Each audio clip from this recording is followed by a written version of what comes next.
Is it fair to judge a Freemason solely on their ritual? Today I'm joined by Dave Wheeler, who is the Provincial Grand Master for the Province of Lincolnshire. Dave, a lot of people put ritual on a pedestal to the point where they stress themselves out. Is it fair that we judge Freemasons solely on their ritual?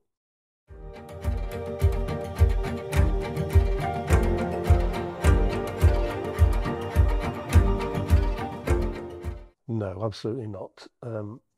All the qualities that make a good Freemason include doing good ritual, they include regular attendance, they include working behind the scenes in the secretary, the treasurer, those sort of roles. We have great Freemasons who don't do any ritual, but they're great supporters and great members of their lodges. We have other Freemasons who are absolutely superb at ritual. I'm not one of those, but I do see people who do superb ritual, and it does make me sometimes feel a bit intimidated that they're so good. But we all have our different strengths, and I think my message to everybody around ritual is, firstly, if you want to do it, then do it, because not everybody does. You will gain from having a go, because you'll get great support, and you just do your best. And that's all I can ask, is that people do their best. So I'd rather somebody had a go and did their best than they were frightened because it wasn't a 100% word perfect. I've also seen ritual delivered completely word perfectly, but with no sense of the candidate. It's been talked at them or told to them without any involvement of the candidate, and it might have been absolutely word perfect, but it's gone above their heads, and there's not been that understanding and interaction. So I wouldn't agree that ritual is the essential part of being a Freemason. I think it is a part, and when done well, and when it's been involving, and we've all seen superb ritual done well, and it's quite mind-blowing that people can do those charges and do that ritual. But it shouldn't be a bar to anybody progressing.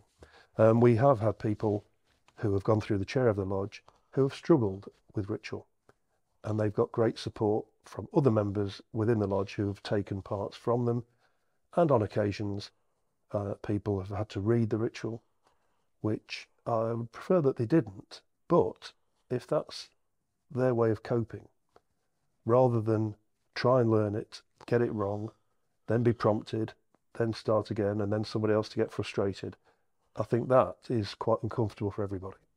So I wouldn't advocate people read it, but in a busy society and complicated ritual, for me, doing small parts first and then gradually doing longer parts, and it is quite satisfying when you take on a challenge and you do it to your own satisfaction.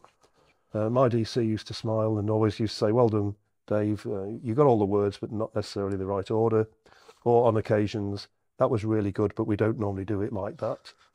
But he knew that I was having a go, and he was arm around the shoulder rather than cane across the knuckles sort of DC. Would you have any top tips for anyone learning their ritual? I would say look at the Mentor's Chisel, where there's great guides about how to learn ritual, and I used to practice with my father, but that didn't last very long because every time I made a mistake he corrected me. So I now practice on my own, and my father's no longer with us, but I do have his voice in my mind. I'd rather practice on my own and get it as right as I can get it than be stopped every third word and corrected. It's quite frustrating for me. So no, I think people approach it. Some people have got the photographic memory and they can look at a piece and they've got it.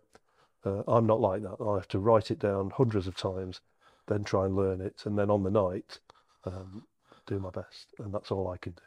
Final question, Dave. Don't worry, we'll cut this out of the video. But which lodge is the best for ritual in Lincolnshire? Well, I'm fortunate now that I've visited every Lincolnshire lodge on different occasions during my 37 years as a Freemason, and there is one lodge that is absolutely outstanding, and it is by far the best lodge in Lincolnshire for ritual, and that lodge, of course, is